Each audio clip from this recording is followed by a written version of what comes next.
Susan. How are you?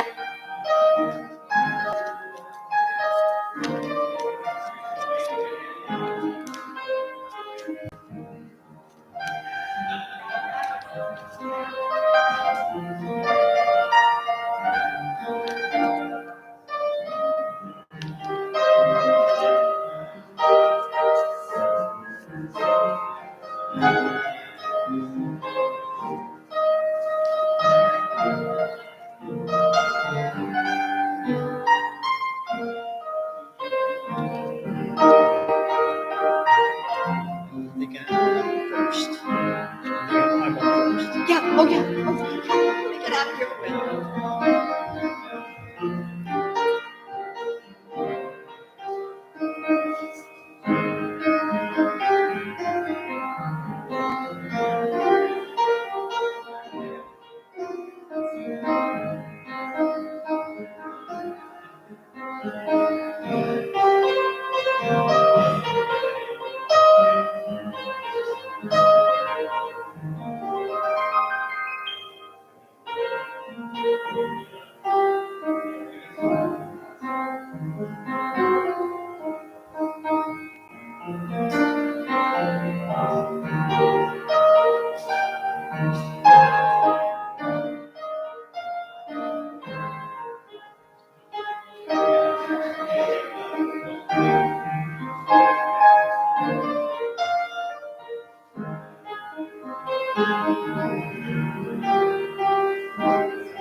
Straggling today because of the chocolate.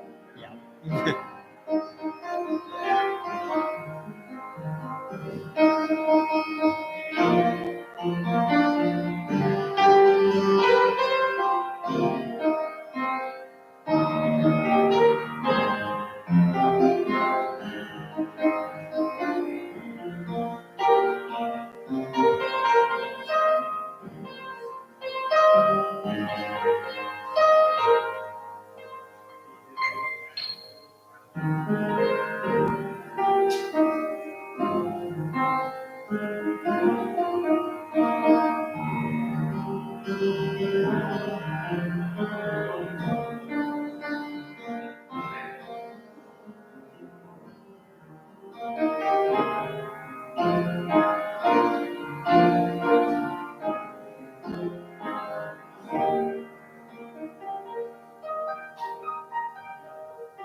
Thank you, Maddie. Good morning. Can we continue sorting out the chocolate auction after service? Okay. Yeah. Okay, that's fine, but it's not time for it yet.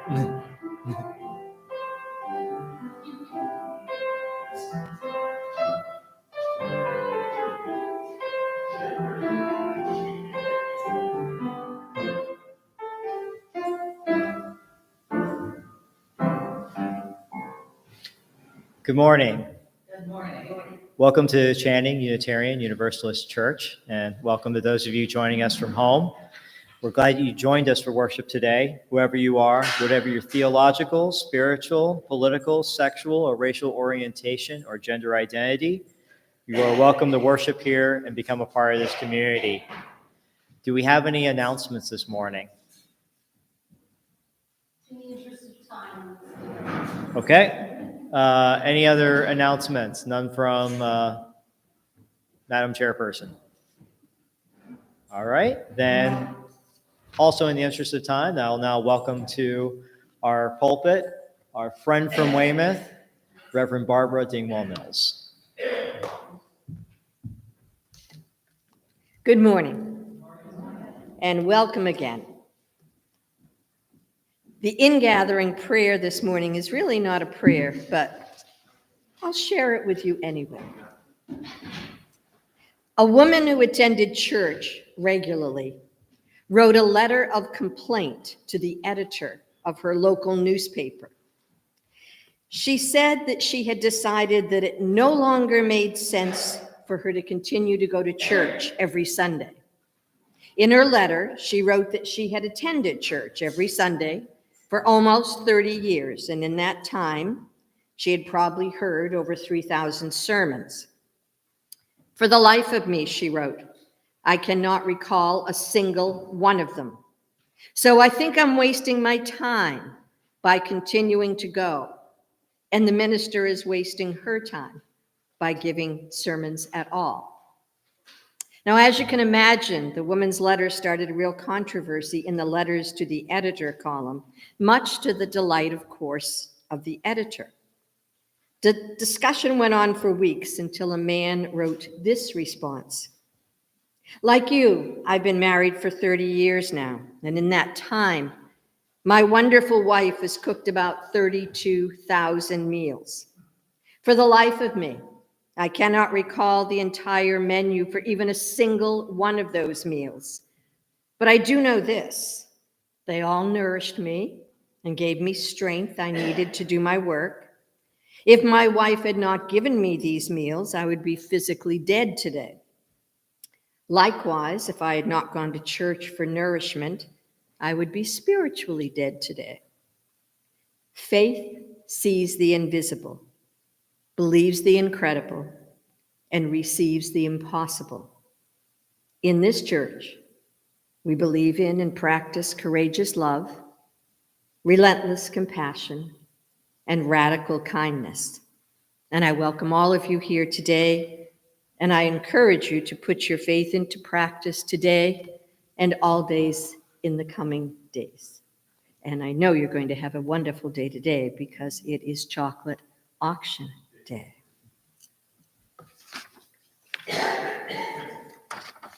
Would you join with me now in lighting the chalice?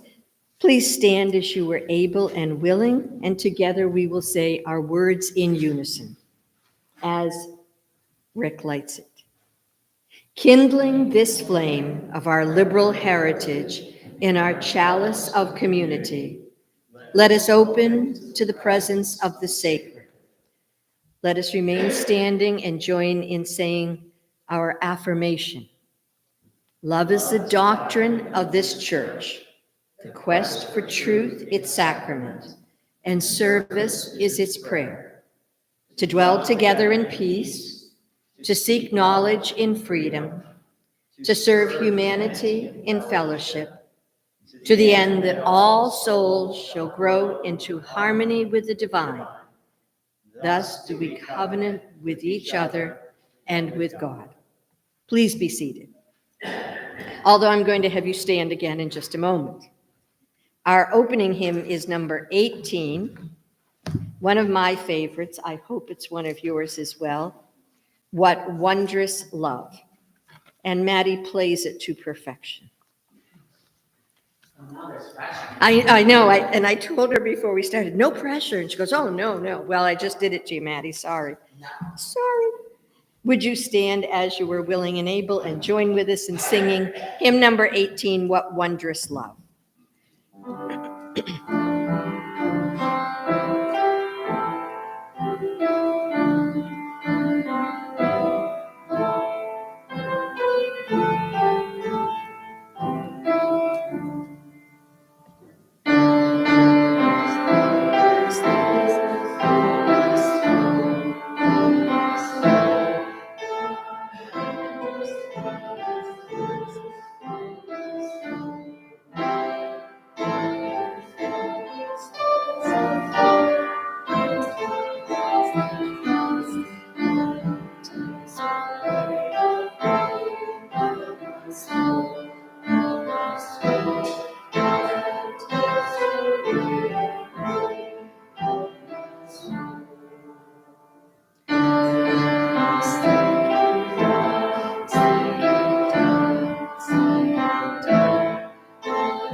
Please be seated.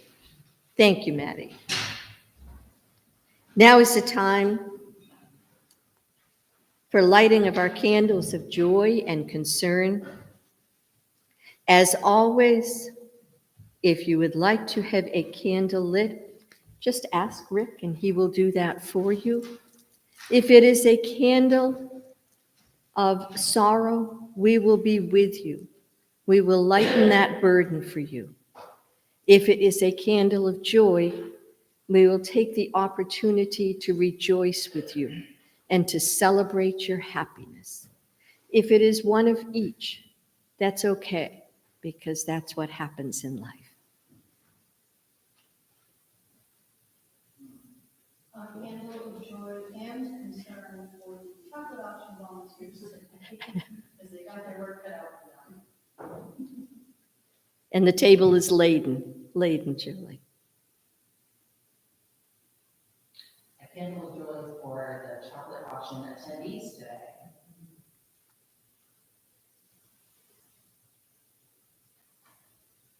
A candle for my sister Bonnie.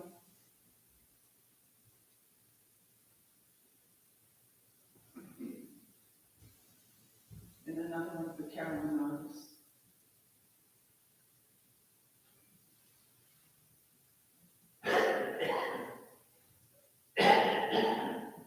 Could you light one for me? I swore I would not get COVID again, and then I turned around and got it 2 weeks ago.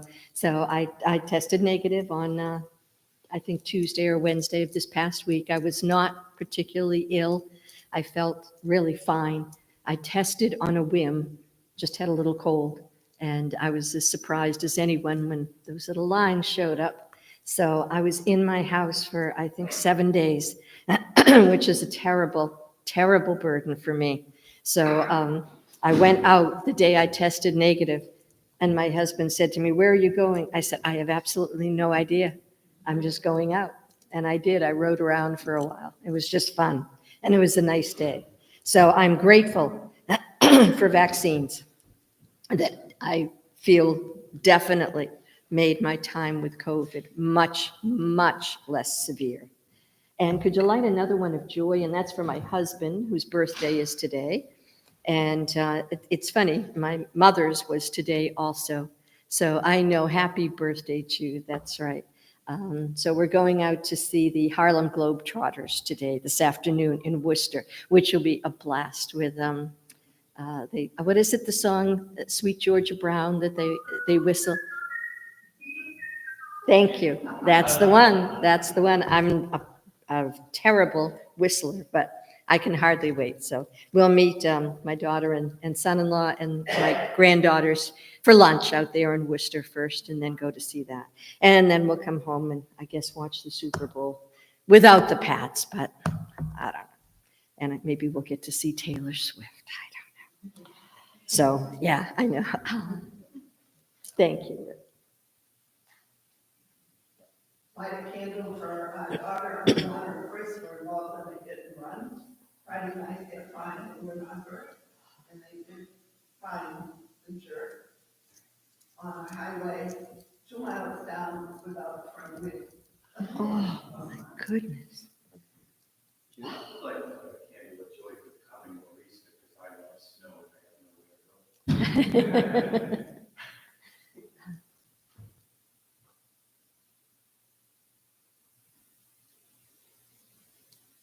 I'm going to light one more for all the joys and concerns that we carry inside.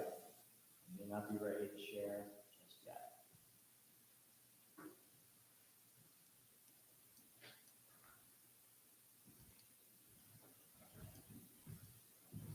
Thank you, everyone, for sharing. It's always easy and fun to share the joyful candles. It's not always so easy or fun to share the ones that involve concerns and sorrow. I am so glad that your daughter is okay. Lucky, very lucky. Yes, as are you. I can see the look of relief on your faces.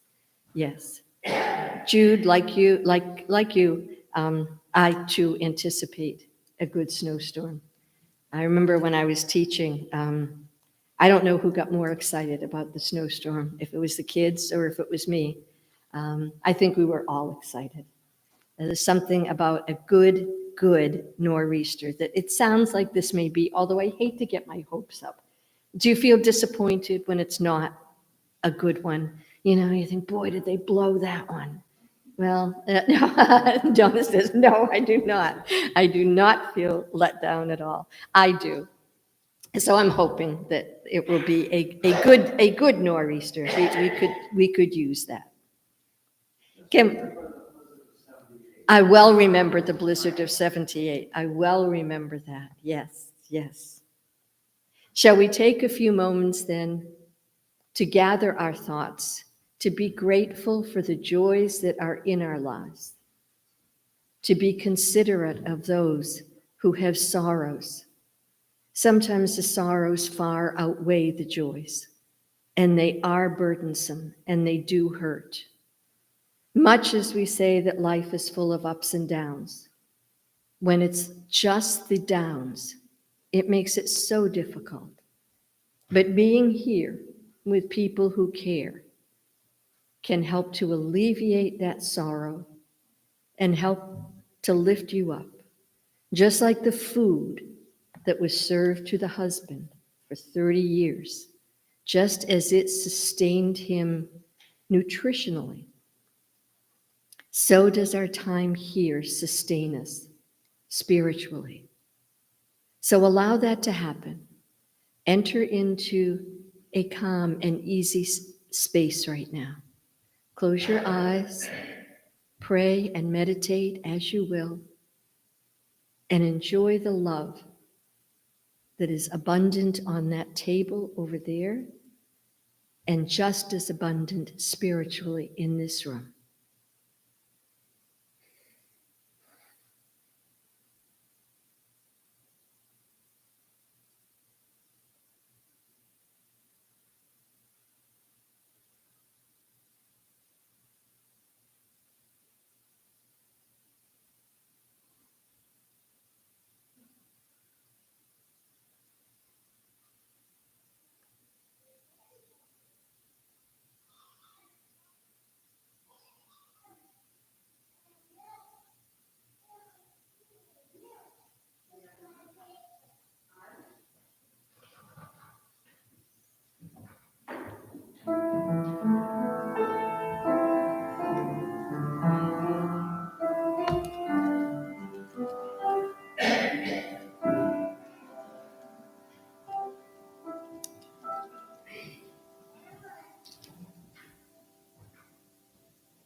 Oh, I thought you were going to announce it. Oh, I will announce it. How's that? Would you join us in singing hymn number 123, Spirit of Life?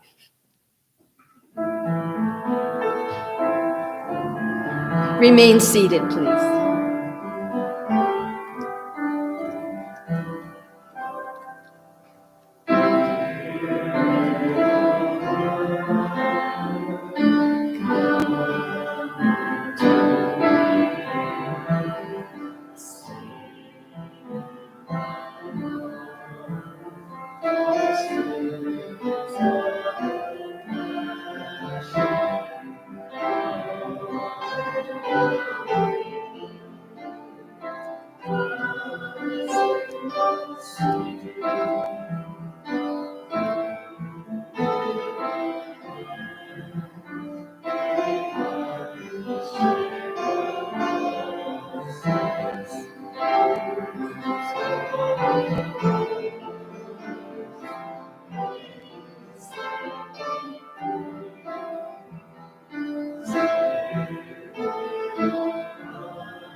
And now is the time when we offer our financial assistance to this church to aid in all of the wonderful things that go on here.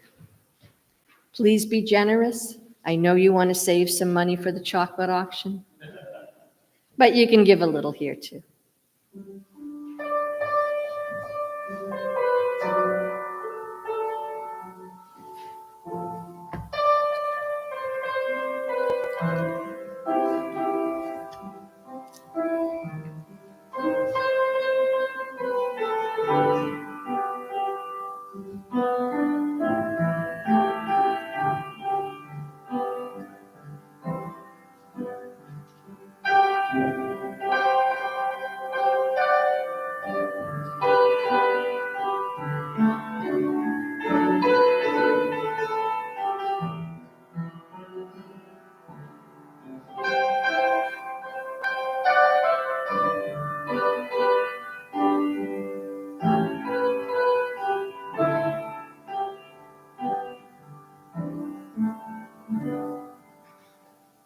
Please stand as you are willing and able and join us as we sing our dedication of gifts.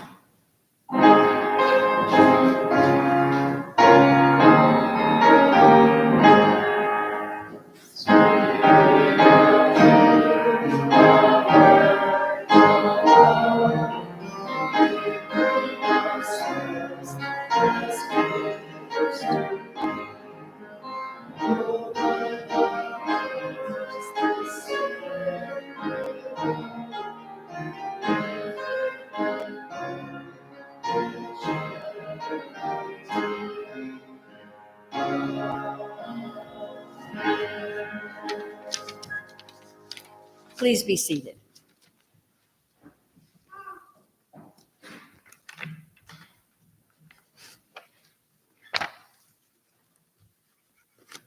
About 20 years ago, Stephen, my husband of then about 21 years, asked me if I wanted to go to the movies. This was strange for two reasons. One, it is usually I who instigate social events, even one as mundane as going to the movies. And two, he very rarely wants to see a romantic comedy. When he mentioned the title of the film, Love Actually, I know that I wrinkled my nose and my eyes probably rolled. I had heard little about the movie, and I wasn't really in the mood for what I thought would be a stupid chick flick. Nonetheless, I agreed to go because I am a good wife. So off to Loring Hall we went on a Tuesday evening in February. Now, if you have never seen the movie, you might be a bit confused for the first 15 minutes or so. I know that I was. What appears to be individual and unrelated vignettes come across the screen, some cute, some quirky, others humorous and a bit bizarre. There is one of a young woman engaging in an affair with her boyfriend, who happens to be her brother-in-law, only to be discovered by her clueless husband when he returns home to check in on his ailing wife between the wedding ceremony and reception of mutual friends. Another shows the funeral of a young wife and mother that wraps up with a rousing rendition of Bye Bye Baby by the Bay City Rollers. A third little tale involves two charming people who just happen to be actors in a pornographic film, and who, as they perform varied and graphic simulated sexual acts, trade sweet niceties about the weather and the perils of traffic in London. Wow. If you were as confused as I was, rest easy. The movie gets even more confusing, and yet less so. I can tell by some of your expressions that you've seen this movie. As we get deeper and deeper into the individual plots, we soon surmise that many of the characters are related through either friendship or kinship or both. A long-suffering wife named Karen, played by acclaimed British actress Emma Thompson, is married to a bored ad executive and is the sister of the newly elected prime minister, portrayed by Hugh Grant. Karen is also best friends with the husband, Liam Neeson, of the deceased wife and mother, who is the stepfather to a thoroughly charming and hopelessly in love 10-year-old boy named Sam. Yes, you heard me correctly, 10 years old. Aren't you too young to be in love? Laughs Sam's stepfather. No, replies Sam emphatically. Well, I thought it was something so much worse, replies his relieved stepfather, Daniel. Worse than the total agony of being in love? Oh, you're right. Total agony, says Daniel. The whole premise of this delightfully touching and thoroughly endearing film is that love is all around us, if only we might take the time and the effort to find it. It is not just romantic love either. It is love between a stepfather and a stepson, of which I just spoke, old friends, young friends, brother and sister, and yes, lovers. As the film reminds us, we do not need to be in love to give and receive love, nor are we less complete if romantic love is not on our horizon at a given time, or even if it's ever found. That is not to say or infer that romance cannot be grand. It can. And it can also be terrible and debilitating and frustrating and limiting, total agony, as 10-year-old Sam knows. In one part of this film, a young man called Mark, who was the best man at his friend's wedding, has been asked repeatedly by the friend's new wife, Juliet, played by Keira Knightley, if she could have a copy of the wedding video that Mark had taken, as she hated the one of her photographer. Juliet has confided to her new husband, Peter, that she fears that his best friend, Mark, does not like her, as he always seems standoffish and aloof around her. When at last she drops in on Mark unexpectedly, he very reluctantly allows her to view the video that he had claimed was lost. As she watches herself exchange vows and dance with her husband Peter at her wedding, she sees that every single frame in the video is a very extreme close-up of her, intimate and fiercely private. "You've stayed rather close, haven't you?" she asks him in surprise.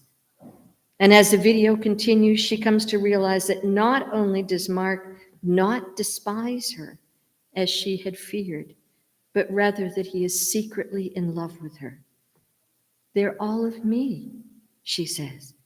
"Yeah, yes, they are," Mark replies in confession. "But you never talk to me. You don't like me. You always talk to Peter." "It's a self-preservation thing," says Mark. The pain and humiliation on Mark's face is evidence enough to illustrate his unrequited love for her. He is indeed in agony. Much later in the film, on Christmas Eve, Juliet and Peter's doorbell rings. Juliet goes to the door and is met by Mark, who holds a collection of hand-lettered signs. The first asks Juliet to relay to her husband that this is just carolers at the door.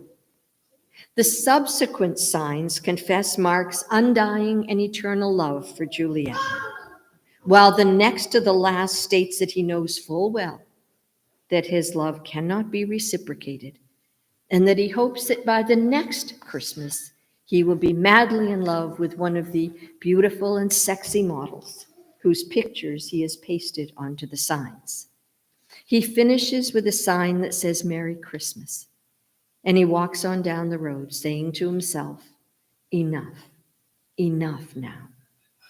And out of nowhere, Juliet races to him, planting a sweet and none too demure kiss upon his lips, and mouths the words, "Thank you."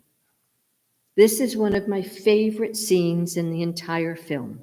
Just as easily, this scene could have been the beginning of an illicit love affair between Juliet and Mark, or Peter, Juliet's unsuspecting husband, could have witnessed the event and broken into a jealous rage. But neither of these scenarios played out. Mark turns out to truly be a best man, a man of character and strength, who knows when he's been beaten, accepts his fate, and graciously bows out. Such courage it must have taken to wear his heart on his sleeve and to profess his devotion, all the while with full knowledge that his declaration would fall upon deaf ears, but as it turns out, grateful ears. Now that is true love.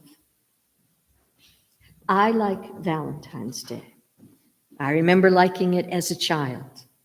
Elementary kids, probably you did it too, always made some kind of gift for their mothers at Valentine's Day. And when we gave it to them, they were all teary-eyed and grateful when they opened them.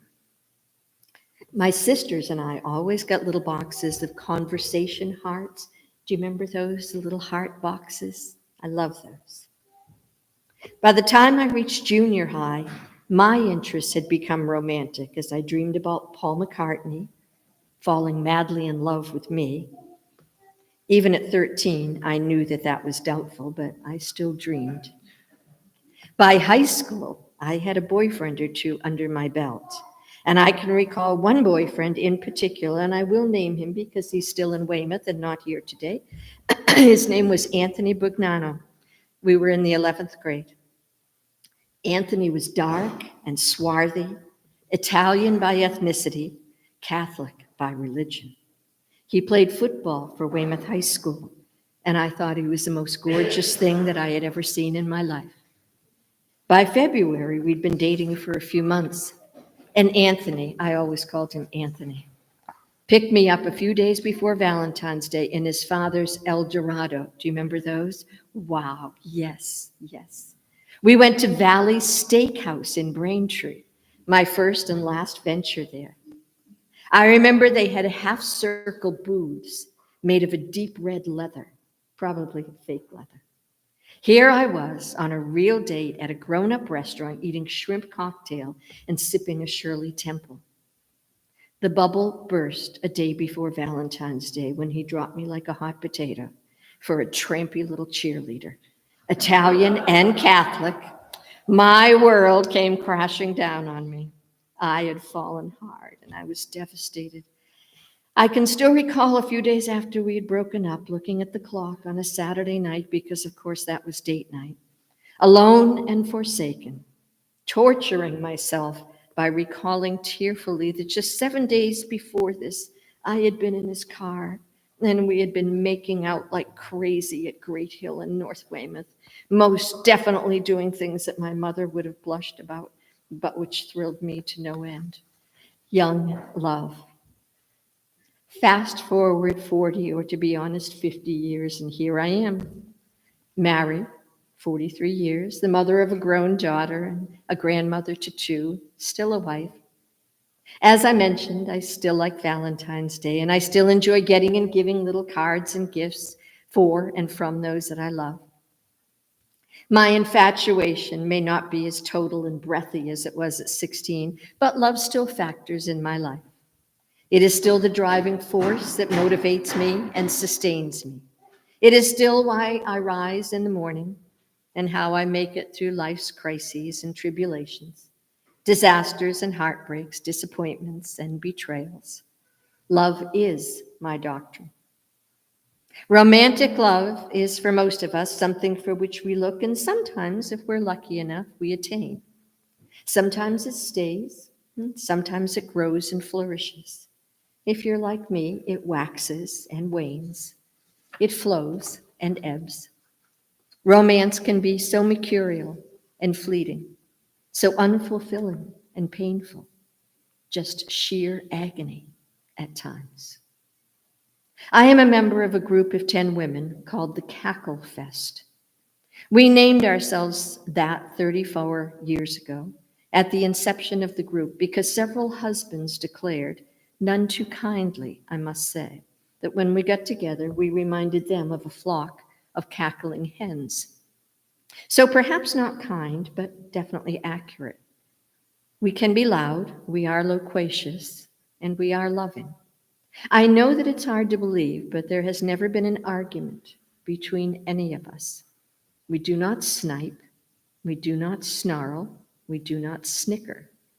We do laugh a lot. We do consume, not as much nowadays, but some wine occasionally. Many of us have known each other since high school. One of the women is my baby sister, and another is the first wife of my husband. Her husband of 38 years was my husband's best friend growing up. We have been through the trials of toddlers and teens, college separations and graduations, a divorce for one, job losses and gains, disappointments and accomplishments. All of these women attended my ordination, and we go en masse to weddings and wakes, funerals and Eagle Scout awards. We celebrate anything and everything. Mostly we celebrate ourselves. We cook together, we travel together, we drink together, we spoil each other at birthdays and Christmas, and we console each other when heartbreak and disaster occur. Often we are asked, what is it that keeps you ladies together? And I know exactly what it is. Love. We all love each other. We are not in love with each other. We nourish our relationship with each other. We protect it. So I guess we are in love with one another. We guard our relationship. We value it. We know that what we've had for 30-odd years is unique and unusual. And we also know that if we did not protect and guard and value it, that it could slip through our fingers like quicksilver. We do not let that happen. We will not let that happen. In the movie Love Actually, there was a rock and roll singer, an ex-heroin addict named Billy Mack, whose manager, Peter, has finagled a recording contract for the aging yet somehow still sexy, think of Mick Jagger, performer to receive an oldie but a goodie in Billy's repertoire to an updated, if corny, Christmas tune. How the revision ever makes it to #1 in the pop charts is beyond comprehension, but somehow it does. Following the announcement, Billy receives an invitation to attend a holiday party at Elton John's estate, to which he happily goes in hopes of meeting lithe and busty young women, he says. Surprise twist, however, when later that night, Billy shows up at the modest home of his manager, Peter, stating that he has had an epiphany. I have just realized that Christmas time is the time to be with the ones you love. And much as it grieves me to say it, it turns out that the people I love are you. 10 minutes with Elton John and you turn out to be gay? Asks a very surprised and thoroughly confused Peter. Not that, you idiot. Turns out that you, my fat and faithful friend, turn out to be the blank love of my life. Friendship, pure and simple. Turns out this love is two. And so is the love between brothers and sisters, and sisters and sisters, and nephews and uncles and aunts and grandmothers and men and women. It is love also between men and women, and between co-workers and neighbors. It most assuredly is love between strangers who donate kidneys and lungs and eyes and blood to people they have never met. It is between Unitarian Universalists and Catholics and Jews and Muslims. It is between blacks and whites. It is love between gays and straights. It is all love, and it is there if we just look for it, because love actually is all around.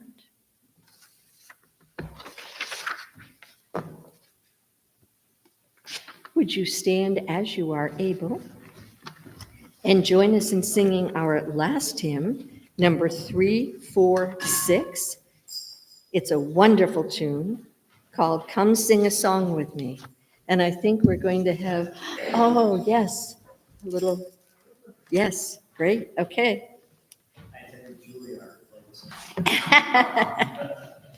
That's okay. You can make that.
Thank you very much, and the accompaniment was absolutely stunning.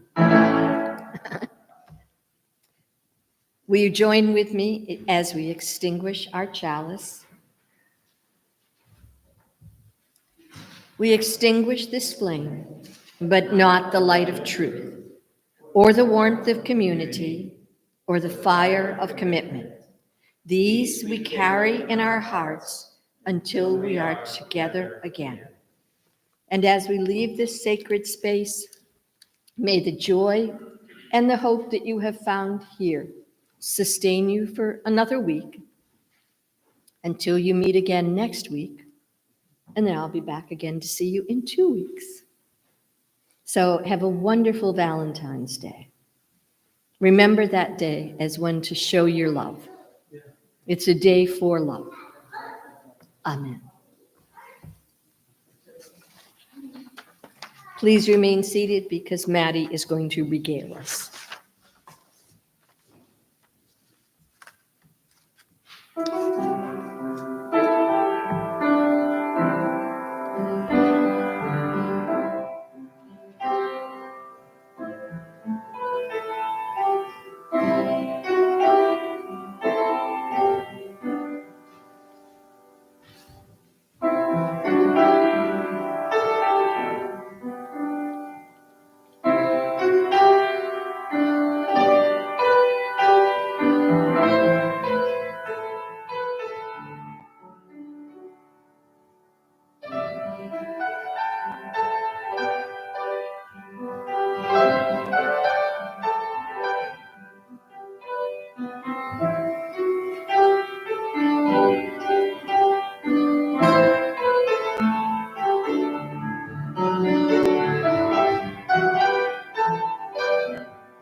Thank you, Maddie.